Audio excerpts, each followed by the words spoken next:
Hi everyone, I'm Ian Barr, President of Scottish Rugby, and I'm here today to give you an update on the work of the Standing Committee on Governance of Scottish Rugby. So as you know, our 2021 AGM will be adjourned by way of virtual platform.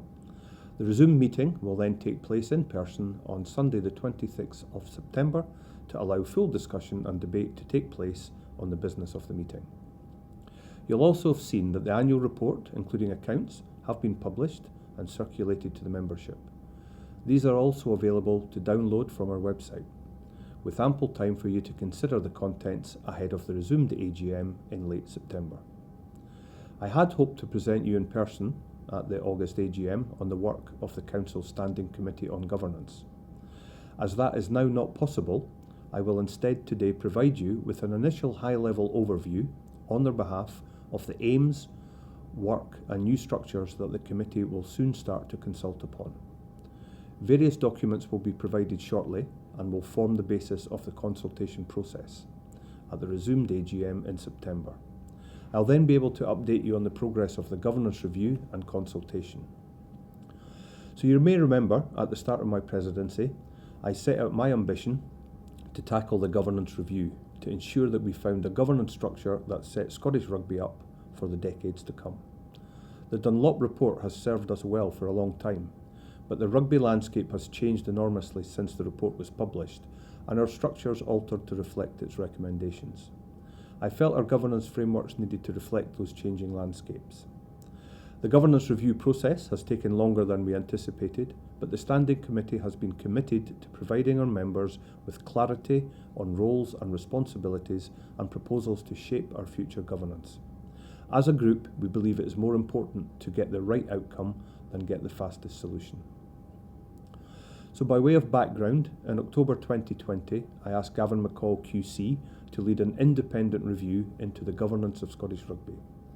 Gavin, having previously led the Standing Committee, was well placed to take this task on due to his vast legal expertise and his knowledge of the current structures of Scottish Rugby's governance framework. As part of our review, the Standing Committee have taken independent legal advice on a number of aspects of governance, including the Trust.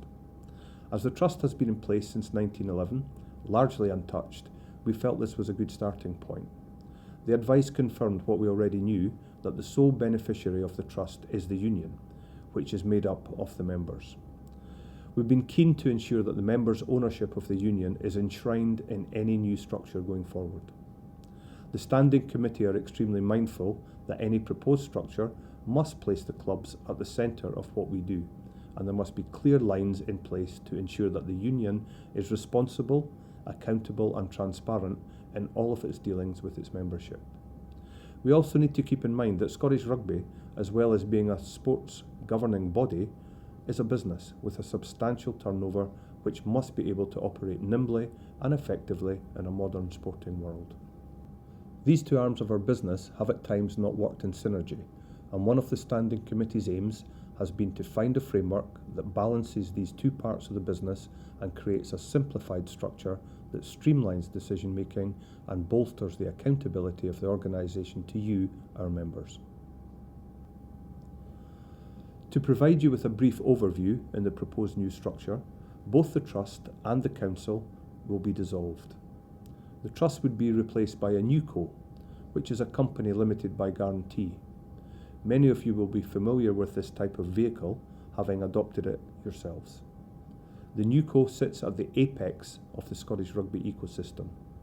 The board of NewCo will have an active oversight role, and in the proposed structure would ultimately be directly accountable to the membership.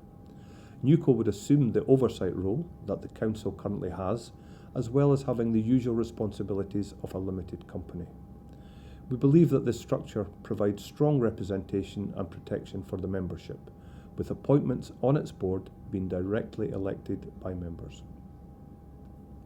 In the proposed structure, NewCo's suggested responsibilities would include holding the shares in Scottish Rugby Union Limited on behalf of the members, you, the clubs, responsibility for appointing the CEO and independent non-exec directors, governance matters, the Murrayfield Injured Players Foundation, AGM matters including setting the date, calling the meeting, dealing with motions and amendments and responses, approval of major CapEx projects, approval of major investments and disposals, unless reserved to the membership themselves, approving and signing group financial statements, monitoring group KPIs, final group strategy plan approval, and final group budget approval.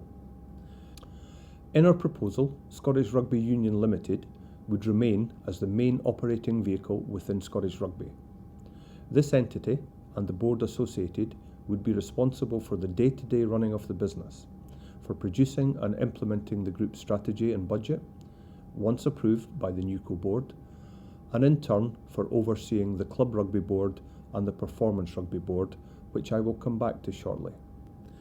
SRUL's suggested responsibilities would include creating Scottish Rugby's overarching strategy, responsibility for the financial well-being and commercial interests of Scottish Rugby, executing against the objectives of a national governing body, group budget formulation and implementation, all aspects of commercial contracts, KPI setting for Club Rugby Board and Performance Rugby Board, managing international relationships and bodies, policies and financial control, Old Glory and other investments, supporting a number of standing committees involved with the group's activities, including audit and risk, diversity, inclusion and wellbeing, investment, remuneration committee, and the CRB and PRB.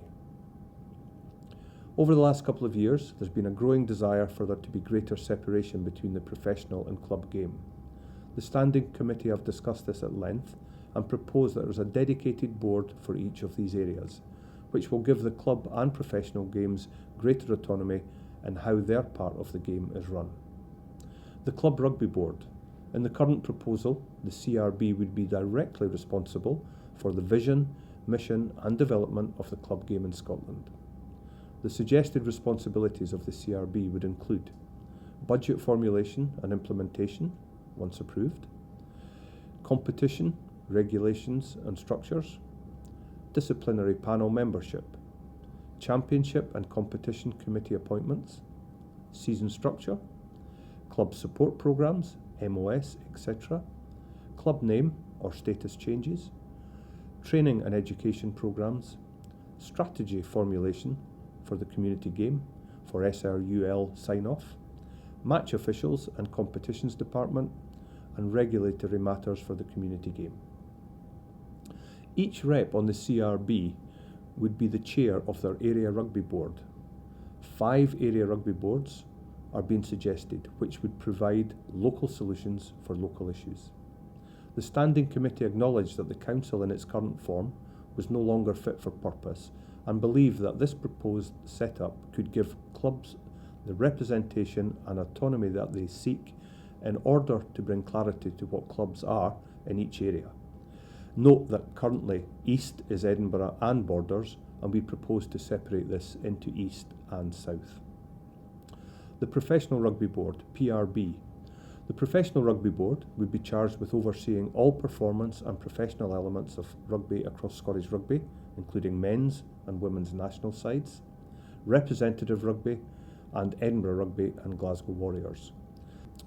The suggested responsibilities of the PRB would include high performance departments, international teams and tournaments, Edinburgh Rugby and Glasgow Warriors, United Rugby Championship, British Lions, Six Nations operations, Super 6, Old Glory liaison, and regulatory matters for the pro game. So as you are aware, the governance review has taken many forms over the last couple of years, but has never quite crossed the finishing line. So I remain committed to completing this process while I'm President, and to do this, we will need your help. We'll shortly commence a period of consultation with you. We want to know your comments, suggestions and feedback on the governance model that we are suggesting. The proposed model has been debated at length by the Council and the Standing Committee, and not everyone's in agreement. They never will be. But we want you, the clubs, to consider this structure as a starting point for discussion. It is not the finished article, and it may well change. Until we have your feedback and you have had time to consider our initial proposals, no final decision has or will be made. I would encourage you and everyone at your club to consider the consultation pack when it is released with an open mind and participate in the process so we're able to finalise a structure that puts Scottish Rugby's governance structure on a solid footing for years to come. After this initial period of consultation, we'll consider your feedback and report back to you.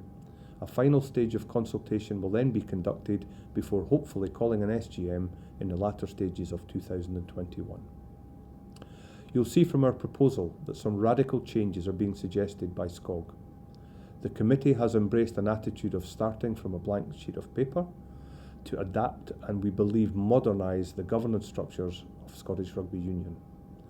So I thank you for your time and again we need your assistance to complete this process and I look forward to seeing you all in the near future. Thank you.